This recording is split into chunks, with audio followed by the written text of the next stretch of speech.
Hello everyone. So today I wanted to talk a little bit more about Super Seducer and the whole controversy because it's very ridiculous. Now, full disclosure, obviously I interviewed Richard for my piece on Indie Thoughts. We're not particularly friends, but we have spoken for the interview. But just wanted to disclose that because obviously having spoken to him I know that he's not how he's been made out, so that makes me biased. but so if you haven't already heard about Super Seducer, it's a dating simulator. But unlike other dating simulators that usually have the cutesy anime style, this one is done in like video for every scene, and it's meant to be educational because it's meant to help men who are not very good with girls learn just really basic advice for just how to talk to women, what not to do, how not to come across as creepy or cringy. And it's actually quite unique. Not just because it's like educational, but it's one of the few. It's one of like the very few dating simulators that are actually aimed at heterosexual men. Like the only other one that jumps into my mind is Honey Pop, the sort of Candy Crush strip poker game. But so it faced a lot of controversy, and it's faced a lot of controversy for years. It first appeared back on Kickstarter, and even then, it was taken off of Kickstarter for containing advice to seduce women, which I actually found out there is a rule against. There is a rule against content for seducing women because it is offensive, apparently, even though that seems incredibly counterproductive because Kickstarter is definitely the kind of place where you could fund that sort of stuff. But in more recent years, obviously, it was going to be released for PlayStation 4, but then Vice Motherboard put pressure on Sony, basically saying this was a misogyny simulator and all of this, and they managed to get it taken off of PlayStation. And like, well, it's never right to be taking something off when nobody is being hurt by it. And this game is definitely not. I mean, we've played it on this channel. We know for a fact it's not a misogyny simulator, and we know that basically every choice is like nothing like it's been made out to be.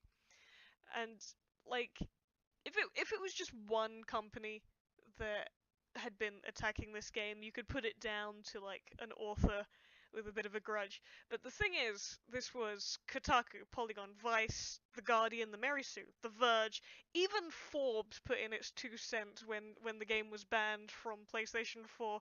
With in their URL, they have like they have it down as like, oh thank goodness or something that the game has been take taken down. It's and rock paper shotgun. I mean, we already went into that with its blancmange of misogyny, because you got to put the French in there when you don't actually have an argument. You got to steal some words from another language. But the point is, this was an organized effort to take down this game, and why? Is the question I have to ask. Is what was it about this game that I don't know? Did it invoke fear?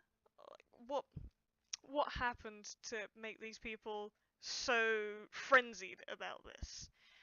And I feel like even though that this is definitely an issue that we should be worried about as gamers or people who just like enjoy indie developer content and stuff, but I feel like a lot of people haven't wanted to engage with this issue because Richard Laruna, who is the developer, or well, at least his company, um, issued a DMCA strike against a YouTuber called I Am Paddy Jack.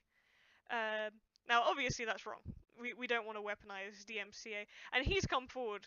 Richard came forward, and they repealed the strike, and he offered the guy compensation.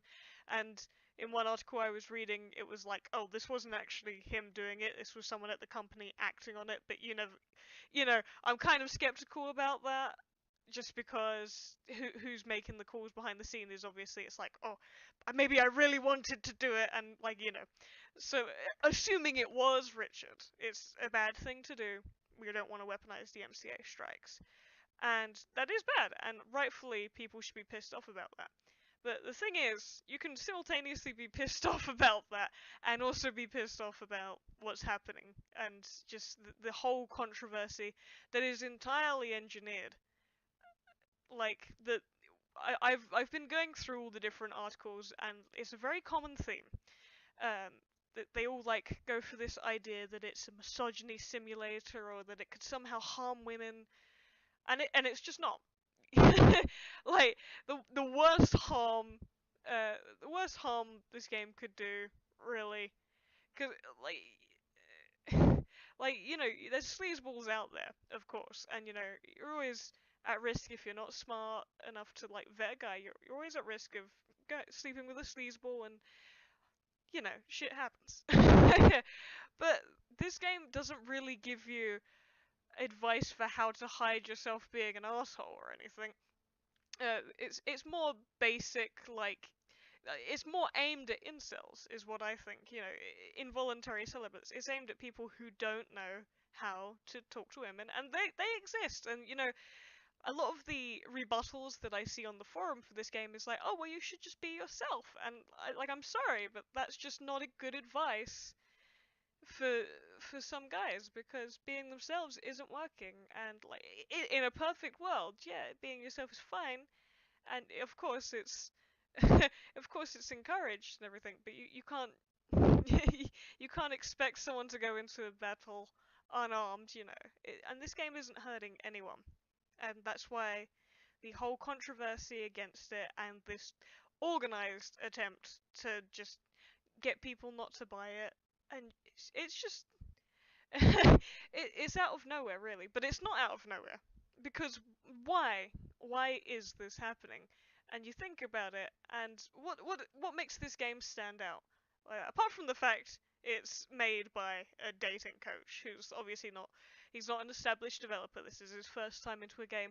But the thing that makes this stand out, apart is just that it's for men. This is unabashedly for heterosexual men. And my mind my tinfoil hat here, but it seems every time there is a game that celebrates or you know doesn't demonize the male sexuality, you know, it gets attacked. And like that is the only thing about this game that is really particularly different from the dating simulator genre. And I like dating simulators, and I do like to play them, but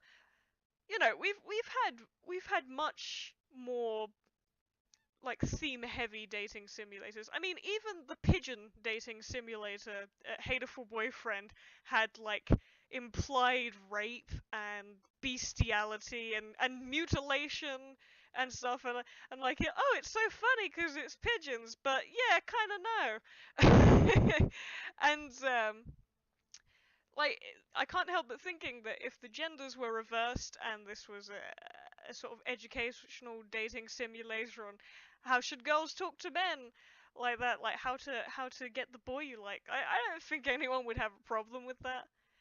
Uh, and like, just people, one thing that's really annoying me is that all of these articles, I mean, there's a few different things, but all of these articles are not professionally written at all. Like, I think pretty much all of them went out of their way that rather than completely just attack, oh, I don't like the idea of this game, like that, like, because that's fine, you can have an opinion. I don't like the idea of this game, da, da, da, da, da. But all of them went out of their way to, like, call into question the developer's manhood. Like that, oh, he's just some creepy guy looking for people to affirm him. As like, and like, I mean, that doesn't make me feel. That doesn't make me think badly of the developer, does it? That makes me think badly of the person writing the piece, because you're just attacking a person. And like the funny thing is they're attacking a person for supposedly being like bad with women when he is like an established dating coach. He is the gambler. He's been on TV. He he like does talks and stuff. He gets paid to do this. He lives in luxury off in some other fucking country with his wife.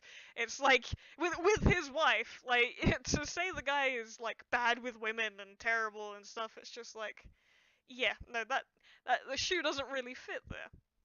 But like the other thing is when they've had coverage about the game, they've talked about it like it's almost as if they think the genre is some like new horrible thing. But dating simulators have been around forever, and they've always had like the wrong choices, and you know, and like I said, usually they're in a cutesy anime style, so maybe that makes it a bit more palatable. But the misinformation about this game and the fact that it's just across so many of the larger websites like Polygon and Kotaku like they are a load of shit, but they are big websites and a lot of people do read them.